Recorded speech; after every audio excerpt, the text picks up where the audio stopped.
Today on Something You Should Know, why do some people smoke and drink and then live to 100 while some healthy people die young?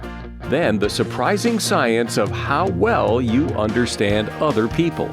When it comes to meeting strangers, we only predict their thoughts and feelings accurately 20% of the time. With friends, that hits 30%, and with spouses, it only hits 35%. So whatever you think is on your spouse's mind, 2/3 of the time you're wrong. Also, what you probably never knew about bananas, and how to get good at saying no and not saying yes to everyone.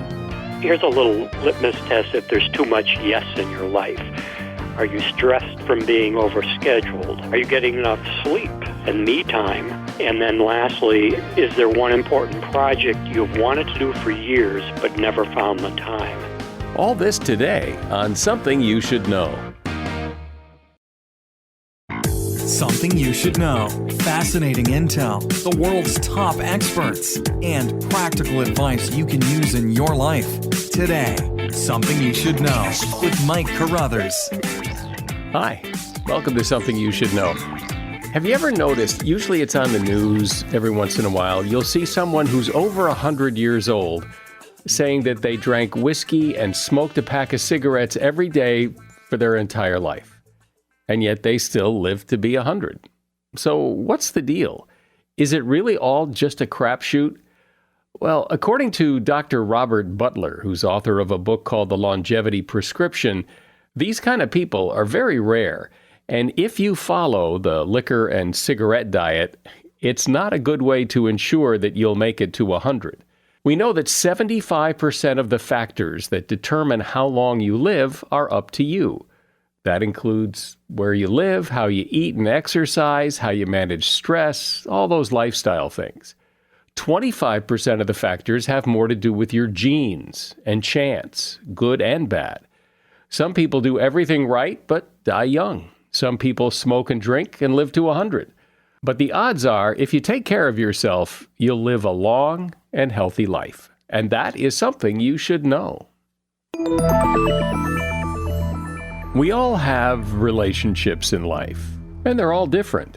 We have friends, lovers, relatives. Some of us have more relationships than others. Some of us are happy with our relationships. Some of us are not. Human relationships are complicated, necessary, but complicated. Eric Barker has taken a really interesting exploration into how human relationships work. He is the author of a book called Plays Well with Others, the surprising science behind why everything you know about relationships is mostly wrong. Hi, Eric. Welcome. It's great to be here. So as a way of explanation, you looked at some of the things that we've all heard about relationships, like love conquers all, no man is an island, a friend in need is a friend indeed. And you really put these things through a stress test to see if they're true. So let's start with no man is an island, which refers to loneliness. What did you discover? What was really interesting to me is that before the 19th century, loneliness didn't seem to exist. The word was used, but it didn't have the negative connotation. And this is work by Faye Alberti at the University of York, and I was kind of shocked by that. But what she found was that, back then we were all embedded in communities or parts of religions, nations, tribes, groups. And so we always felt connected to something. And this ties in with the research where John Cacioppo, who's done a lot of the work on loneliness, found that lonely people actually don't spend any less time with people than non-lonely people do, which again, kind of shocking. But the issue here is that we've all felt lonely in a crowd. It's not just being proximate to people. It's how you feel about your relationships. Loneliness is a subjective, experience of how you feel about your relationships. Do you feel connected to people? So I was really shocked because much like I'm sure most people, I felt like loneliness was just an issue of having people around you, but it's really more of a gauge of how you feel about how your relationships, how meaningful they are. And the flip side of that is there are people who spend time alone who don't feel lonely. Absolutely. And Vivek Murthy, the Surgeon General of the United States, in his book, he talked about how solitude is actually a positive thing. Loneliness is correlated with nearly every negative health metric you can imagine. But solitude, on the other hand, when we do feel like those connections are there, when we do feel meaningful relationships with other people, spending time alone is correlated with creativity, with insight. It's really powerful, but it's that difference. It's not so much are you proximate to people, it's how are you feeling about your relationships distinguishes loneliness from solitude. And while loneliness is terrible, solitude is something that's great for us. Well, I find it really interesting, and I hadn't heard it before you just said it, that until, 100, 200 years ago, loneliness wasn't even a thing. And given what a big thing it is now, it makes you wonder what happened in that period of time that made loneliness such a big problem. Well, it's funny. Basically, the first time the word lonely was used in plenty of texts, but it just meant isolated. It didn't have that negative spin to it. And it was actually first in Mary Shelley's book Frankenstein where we saw loneliness as this bad thing. And that's because in the 19th century we saw this explosion of individualism. As we all collectively became more successful, we were able to be more individualistic. We weren't as reliant, on our groups for survival. And then this even expanded more in the 20th century. Robert Putnam has done work at Harvard showing how it was television that in many ways kind of replaced a lot of our relationships. And in the late 20th century, that led to the decline of, bowling leagues and elk lodges and all of these communal activities. They kind of fell to the wayside as television, as what is called a parasocial relationship. That relationship with those characters on TV in many ways came to replace relationships, or at the very least, it cannibalized some of the budget that we all have for social time. And what was it about Frankenstein that introduced the concept of loneliness? Was it just the monster was lonely? Yeah. I mean, he feels apart. He doesn't feel like a normal human being. And well, he wasn't. No, exactly. And he's caught in this terrible position where he's not really human. He's not really alive in that way. And he feels cut off, distant. He doesn't have good relationships. And so it's kind of funny that started us down kind of the big shift towards individualism that happened throughout the 19th, 20th, and now the 21st century. Well, it's hard to get the ladies when you've got these little plugs coming out of your neck, and I think that's like a real turnoff. So, does love conquer all? I don't know where that comes from, but it doesn't sound right.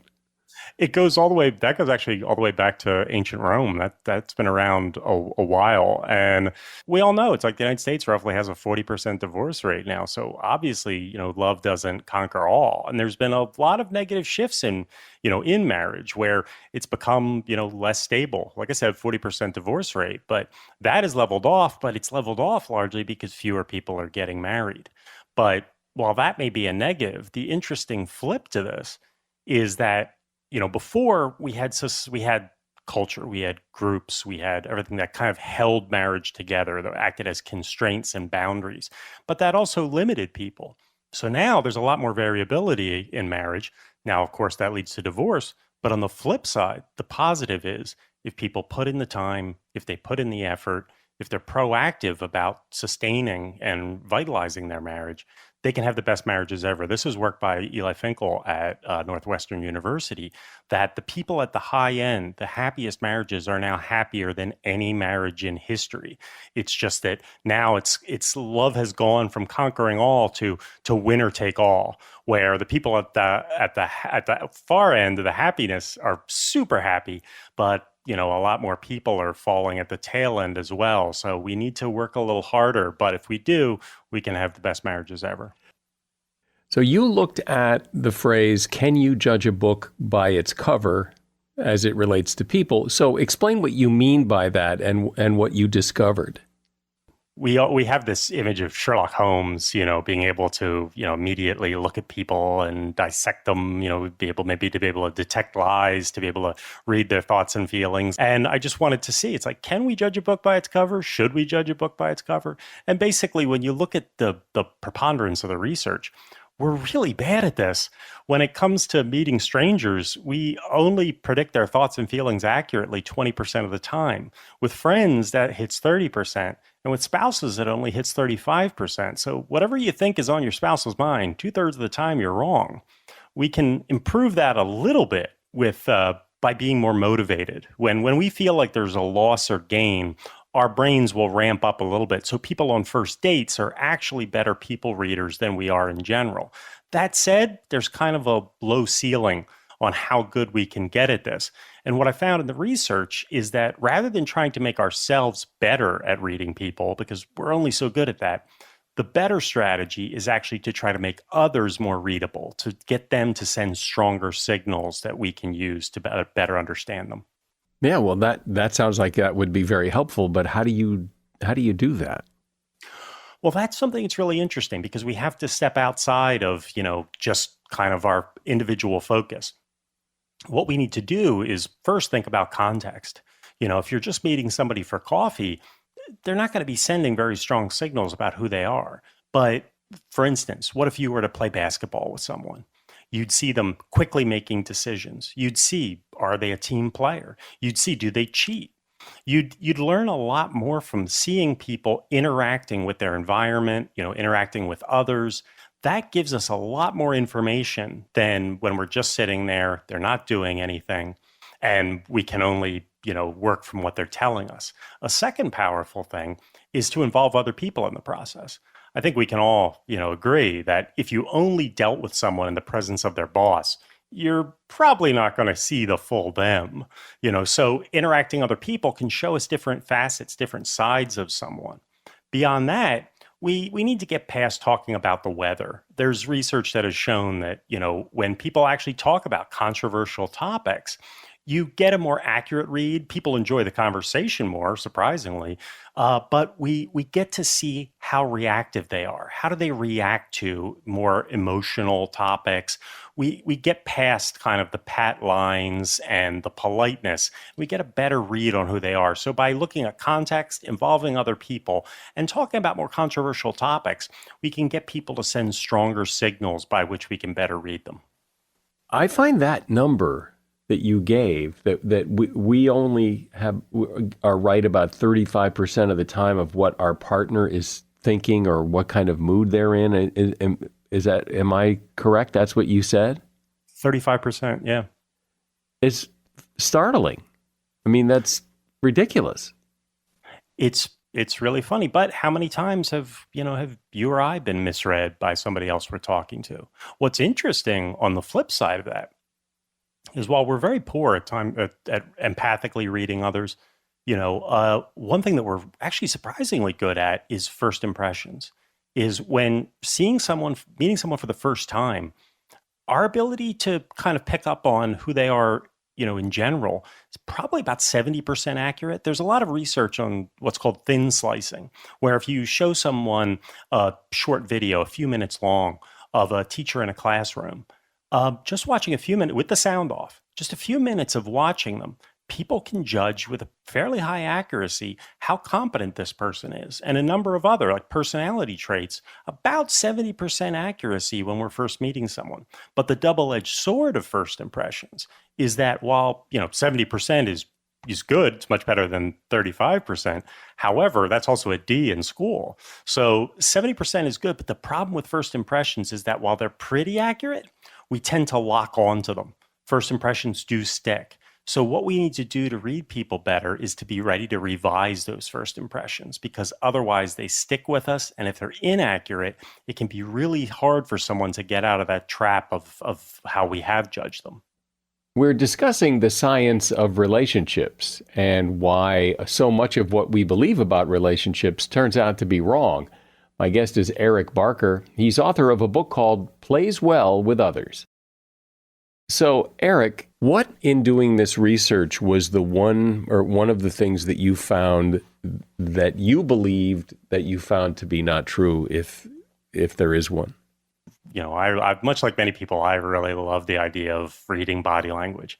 And subconsciously, there are all cues that we pick up on that help us size people up.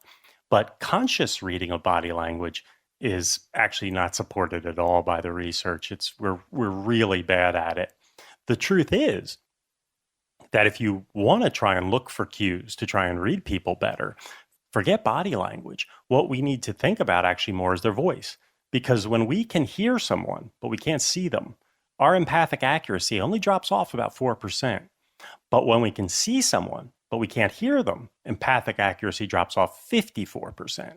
So the voice has a lot more tells in it than what we see in somebody's movements, because the issue with body language is we can't be sure if they're shivering because they're cold or they're shivering because they're nervous. We can't be sure if they're drumming their fingers because that's a habit they have, or if they're bored. We don't know what those things mean, especially with new people. We don't have a baseline. So we can never really know. So we should really focus on the voice over looking at body language. And when we're listening to voice for those clues, is it just instinct? We just sort of know it? Or do you have to be trained in how to do it? No, our instincts are generally pretty good when it comes to voice. They didn't, in that study with the 4% versus 54% drop off, they didn't give anybody training. So our voice, we are pretty good at picking up on voice versus the subtleties and nuances of body language are very idiosyncratic. They're not as consistent. So we can kind of trust our judgment a little bit better when it comes to voice. Anything else that really shocked you when you looked at this? Anything that turned the tables for you? One thing that was really interesting that I found was in terms of detecting lies. We're absolutely terrible at it. We normally only detect lies, I think, at about a 52% accuracy. So basically it's a coin flip. And while college students lie in about a third of conversations, adults lie in about 20% of conversations. We lie most to mom, but we tell the biggest lies to our spouses. But lie detection is always proven really hard, and most of the stuff we hear in terms of the polygraph, for instance, doesn't work because measuring stress and anxiety, that's not a proven lie detection method. What does work is that telling lies is actually pretty cognitively intensive. We have to think a lot. You have to think about the true story. You have to think about the fake story. You have to make sure nobody's catching on to you. You have to update those models in real time. So what actually works in terms of lie detection is upping the cognitive load, making the person think harder is actually what has been shown to make a big difference. And how we can do that is by asking unanticipated questions. When we ask questions that the liar hasn't prepared for, they'll slow down, they'll have to think, they'll stumble on their words, and we're much, much more likely to pick up on someone who's not telling us the truth. Again, it's one of those things you like to think you're good at. Like, I like to think I'm able to tell when my kids are lying, and I'm probably not anywhere near as good as I think I am.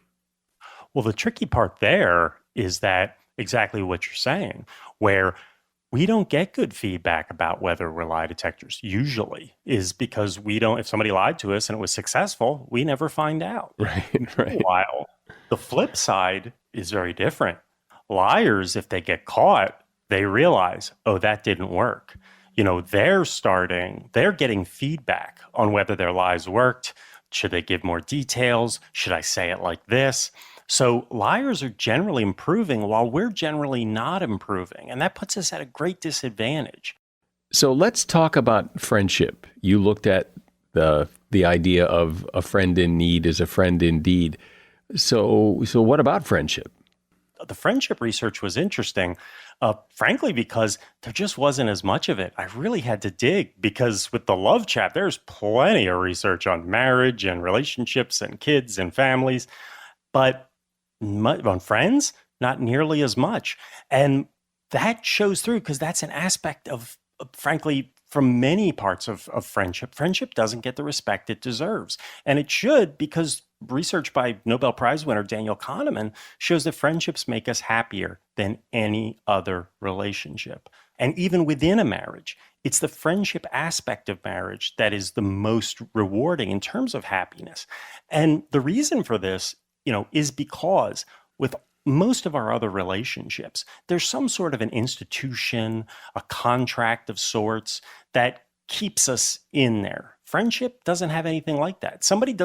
Your kids don't stop being your kids. If you were to stop liking them, your spouse doesn't stop becoming your spouse. If you don't like your boss, doesn't cease to be your boss. But if you stop liking your friends, they're not your friends anymore.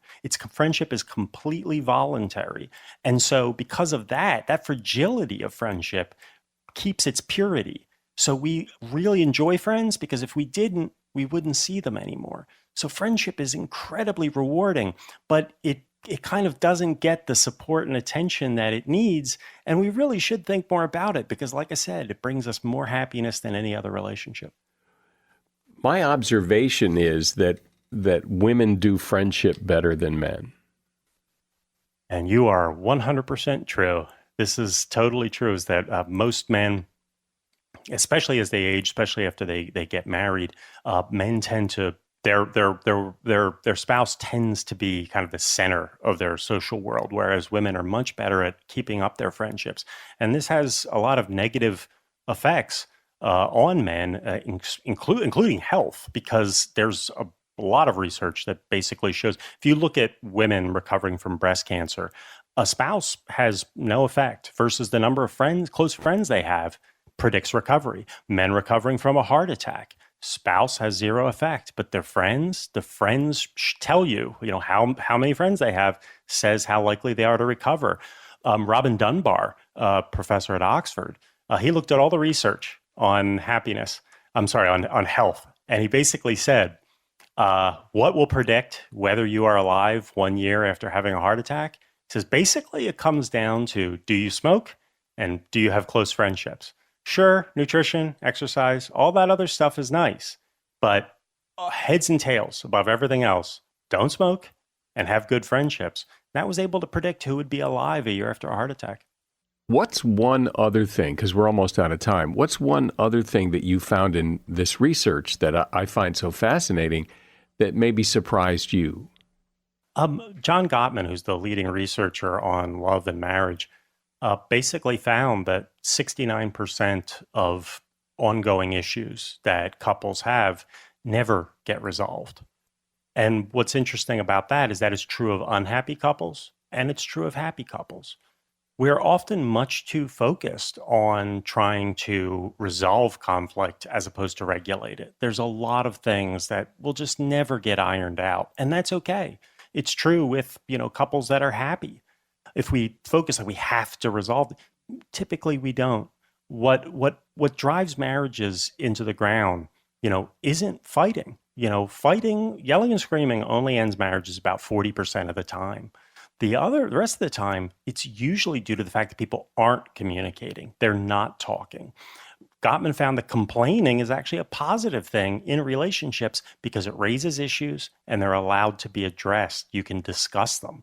But when we don't raise issues, they can't be solved. And in our head, things often turn very negative. We start to assume that our partner has bad intentions. They're doing it deliberately. They meant to do that. And when we start to personalize it, that's when he calls it negative sentiment override, where basically instead of that positive, idealizing, positive bias of love, it turns to a very negative thing. That's bad. So we need to be talking. In any relationship, you need to be talking, but especially in love, ongoing communication is essential. Gottman was pretty funny about it. He said, if you've been in a long-term relationship and you've never had a big fight, please do that immediately. Well, this is really fun to pull the covers back on relationships and look at the science behind it as compared to what we believe about relationships and how those things reconcile or don't. My guest has been Eric Barker. The name of his book is Plays Well with Others, The Surprising Science Behind Why Everything You Know About Relationships is Mostly Wrong. And there's a link to that book in the show notes. Thanks, Eric.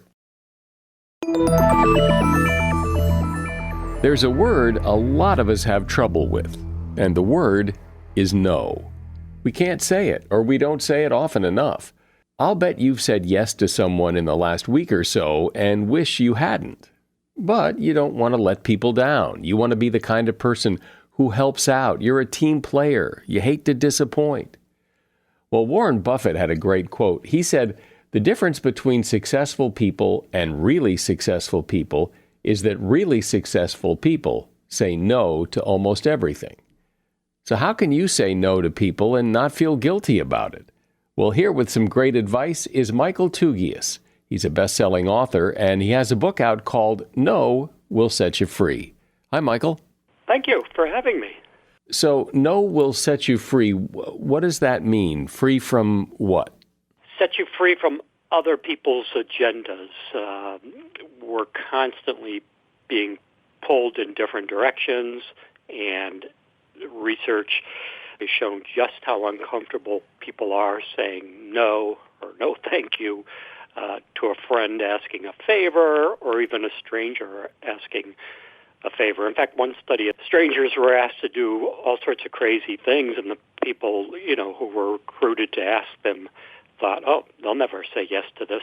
But they did, not because they wanted to do it, but they later said it was because they're so uncomfortable saying no, they agreed to do things they didn't even want to do. And I think there's a little bit of that in all of us. Yeah, well, I think there's this sense that if you say no, if you adopt a philosophy of saying no, that you're being pretty selfish and you're letting other people down, and gee, I don't want to do that. Exactly, and I do think that's where the origin comes from of why we say yes. But if you take a step back and think, okay, if I say no, I'm leaving more time for the things that are really important in my life. And they may not just be your own goals and your own family. It could be helping someone in need. And sometimes it can be as simple as someone who talks and talks and talks on the phone. But you're not being selfish at all, because you're leaving that time for what's important to you or someone who's really in need. And the people that you say no to, I think we think when we say no that they're devastated, that they're going to hate us forever. And I suspect that's often not the case. Exactly. There's even a phrase psychologists use for that very feeling that we have, and it's the harshness bias is what they use, that we think they're going to be devastated, and they're really not. They rebound pretty quickly. Sometimes a simple no thank you will do. Other times where you think this person's going to come back to you at a later date. I use an example of how a friend wanted me to go to a Patriots game in the middle of the winter, and that's just not my thing, to sit in the cold stands and wait in line. So I had to explain the reasons why I was turning down this really nice offer and trust that his feelings would not be hurt. And I said, sometime we'll watch the game at my house indoors when you don't have tickets. And he wasn't hurt. He understood. He goes, I get it. So I think we tend to judge the reaction of other people a little too harshly when they usually are respectful of your no. And it's up to you whether you want to give a reason or not. And, Mike, some people are so uncomfortable saying no. I say, in their early stages, don't even use the word no.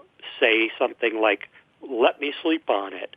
Let me check my schedule. Anything to buy you more time. And for the person who's really uncomfortable saying no, then you can get back to them by email or in a text saying, oh, I can't make it, but thank you for asking. But if you're going to say no, isn't it a little dishonest to say, let me think about it? You already know you're going to say no, so why don't you just say no?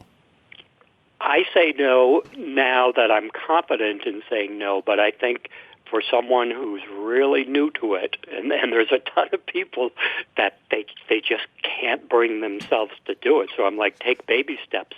Use a fallback approach. Let me get back to you. Let me sleep on it. Let me check my calendar. Let me check with my spouse. All these kind of things that buy you a little more time until you're comfortable enough to say, no, that just doesn't fit, or no, I prefer not to do that. But, that's a few steps down the road for somebody who's been a people pleaser their whole lives. It does seem, though, that there are some people that are easier to say no to than others. It's certainly hard to say no to your kids. It's really hard to say no to your boss. It's very situational. I mean, I can say no to some people real easy. Other people, it's very difficult. Yes. And another gauge would be the need basis. Is this someone in real need? Say that person who asked me to the outdoor football game came to me and said, I'm going through a divorce, I could use some company. Well, then it's going to be a yes from me. There's a real need there. He's reaching out. So I think it depends largely on the situation. And kids are hard. It's hard to say no to kids. It is. I'm thinking of one example with my kids. I wanted them to learn a little bit about the value of money, and both my kids were young at the time, say, 6 and 8.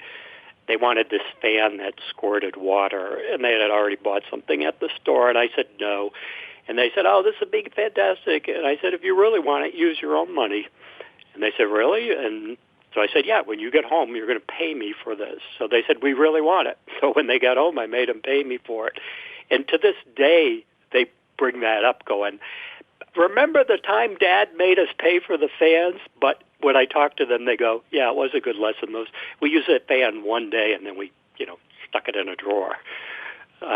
So you have to learn no to your children, or you're going to find you've got a 30-year-old living in your basement. So what's the advice? Oftentimes I'll say yes to somebody thinking I want to say yes, and later think, God, I wish I'd said no. How do you decide in the moment, yes or no? My litmus test is usually I'll pause and I'll think about the time commitment, and I'll think about, am I excited by this request? If it's, to do an activity or to go somewhere. And if I'm not excited and not thinking this is going to bring me joy, and it's a big time sucker and I have some other ideas for the use of my time, I will say no, because, the bottom line is you don't want to be living somebody else's agenda. You want to be living your own path, and our time is the one thing we can control, and most of us, that boils down to weekends and nights after work, and that's where you really need to be firm on how you're going to spend it. Well, there are also those requests that the implication is that if you say no, you're not a good person, that, you're supposed to volunteer here, you're supposed to do this at the school, or you're supposed to do that. And if you say no, even though you may have to, even though you may want to, you're made to feel like you're a bit of a disappointment. And I'm not advocating turning down every opportunity to do volunteer work, but it's truly picking your spots and how it fits with your schedule rather than the requester's schedule. Because usually the requester's doing it because they need the help now, and it fits with their schedule to have you do it on this time, on this date. And you need to push back at times and say, no, I cannot do it next week. My plate's full. I might be able to take a look at this a month from now. Why don't you get back to me? So there's different ways to go about it and not feel like you're not doing your share when it comes to things. But the bottom line is only you know your own stress level of how much your time is being pulled in different directions. Since the title of your book is, No Will Set You Free, the implication there is that, when you get good at this, that you'll feel better. But I would imagine that in the process, if you're used to saying yes, if you're a people pleaser and you start telling people no, you're going to feel lousy. I think you're going to feel liberated.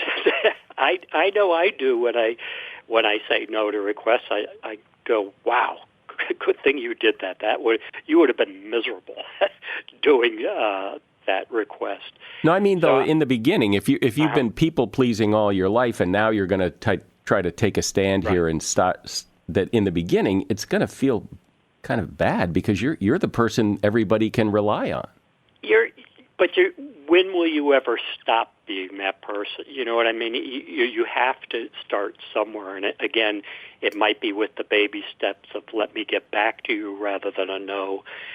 But I think to take back control of your own life, you're going to have to set these boundaries. I'll use an example of say a homemaker where nobody else is pitching in, and she's raising, if it's a female, she's raising the issue of, hey, I'm doing all the work, nobody's helping with the dishes, the cleaning. A way to get their attention, because none of your talk is working, is to go on strike. that'll get their attention in a hurry. And yeah, it may be uncomfortable for a while when the dishes are piling up, but people are going to notice, and then you're going to have a sit-down meeting and saying, I need help here. We need to split this equitably. It can't always be me stepping up and doing the work. I also hear this a lot in family situations. Say it's older parents and the siblings are chipping in. It almost always seems like there's one sibling doing way more than everybody else, and the resentment starts forming. And you really don't want it to get to that point, because then you're going to have issues with your brothers and sisters that might form a chasm between you that never gets resolved. But if you step up in the beginning and say, okay, somebody else needs to pitch in at this point. I've done the last 3 weeks straight. Well, there are those people, I guess, in everyone's life where you don't even want to ask them, because they have set the boundary so clearly that you don't even ask, because you know the answer is going to be no. And in some ways, I kind of admire those people that they've made it very clear and consistent that, you know, this is where the line is, and other people are just not as good at that as he or she is. Yes, there's no doubt about that some people are better than others. I mean, I've come a full 180 to being the ultimate yes man, to now carving out time for myself. And I still have slip-ups when I kick myself later, go, why did I agree to that? But usually when the stress level's building in my life, it's my own fault. I can't blame it on somebody else. So yeah, there's some people that do a better job than me, and you know that's an issue for all of us. But I do think the beginning is with those baby steps, and see what happens, of saying, let me get back to you, rather than giving the rote yes, because you've been trained to say yes. Those people have been doing it for years. They've probably never said a no, or never said, I'll get back to you. I may not be able to fit this in. And yet we do say no when we have to. I mean, if somebody asks you to do something and you're going to be out of town, you have to say no, and that's a good enough reason. But why can't the fact that you don't want to do it also be a good enough reason? Yeah, no, it should be. It should be. But again, I think it's that training when we were kids to be polite. You know, it just goes down the line in terms of society is telling us all the time, go for it. Seize the moment, and that's true as long as the moment's going to bring you joy. But there's a flip side too, and that's having time for yourself. Here's a little litmus test if there's too much yes in your life. Are you stressed from being overscheduled? Are your closest friends and family members expressing feelings of neglect? Are you getting enough sleep and me time?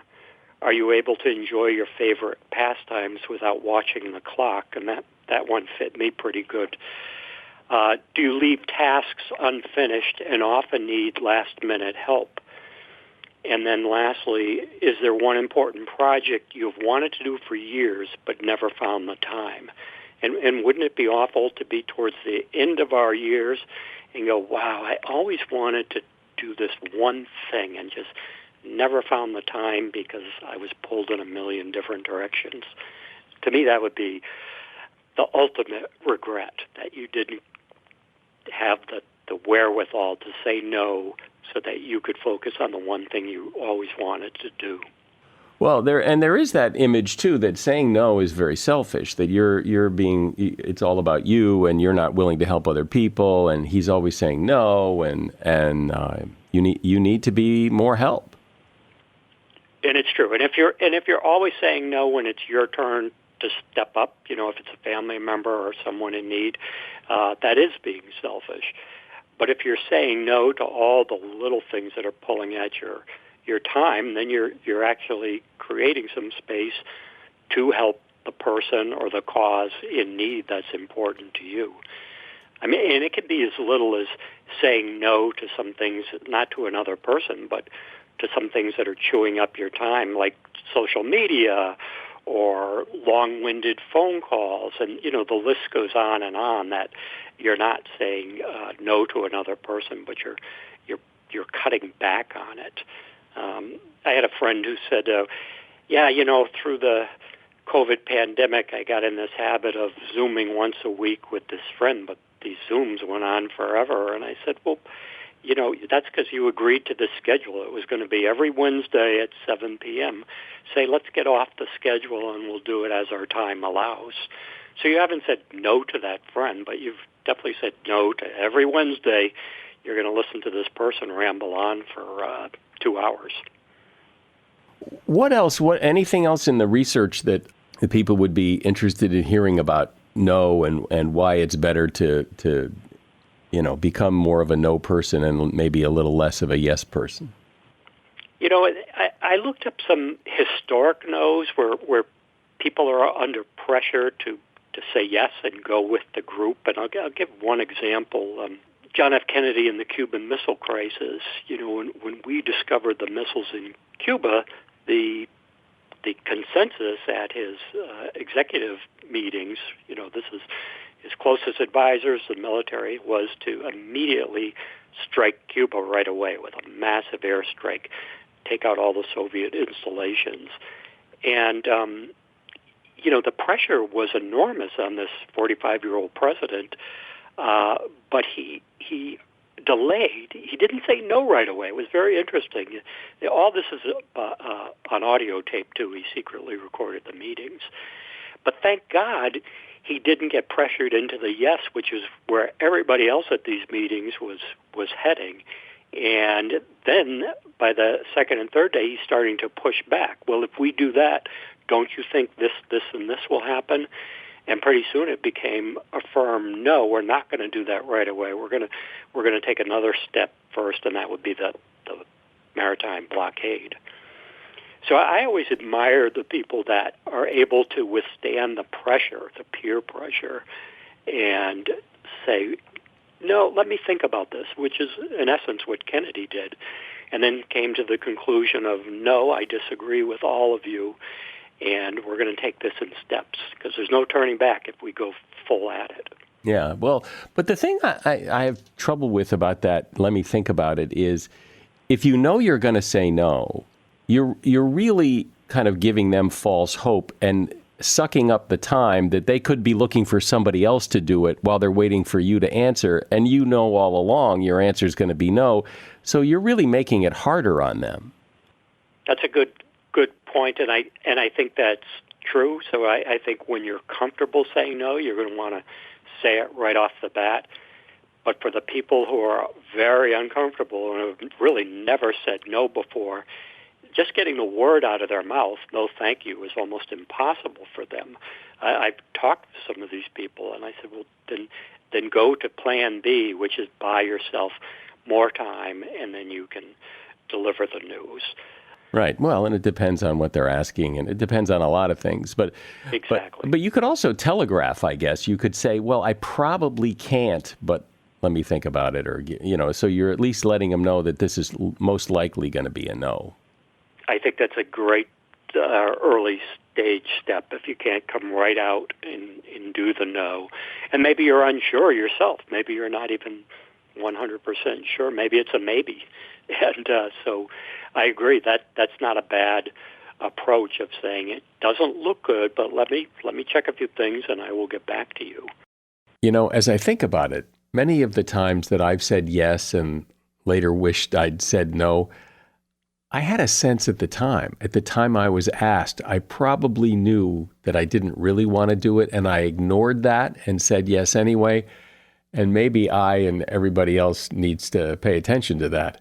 Michael Tugias has been my guest, and the name of his book is No Will Set You Free. And you'll find a link to his book in the show notes. Thanks, Michael. Okay. Bye-bye now. What do you call a bunch of bananas? Well, I call them a bunch of bananas, but technically that's wrong.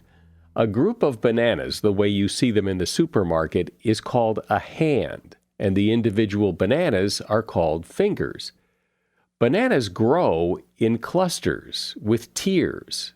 Each tier, or hand, can have up to 20 bananas on it. A bunch of bananas refers to the entire cluster with all the tiers. Commercially, that's referred to as a banana stem.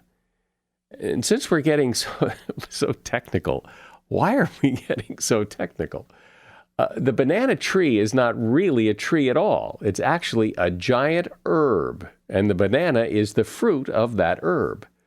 Bananas are believed to be the first fruit ever cultivated by human beings. They didn't come to this country until 1876 and were first seen at the Philadelphia Centennial Exhibition. And that is something you should know. If you will tell your friends about this podcast, then they too can impress their friends with their knowledge of bananas. So please share something you should know with someone you know. I'm Mike Carruthers. Thanks for listening today to Something You Should Know.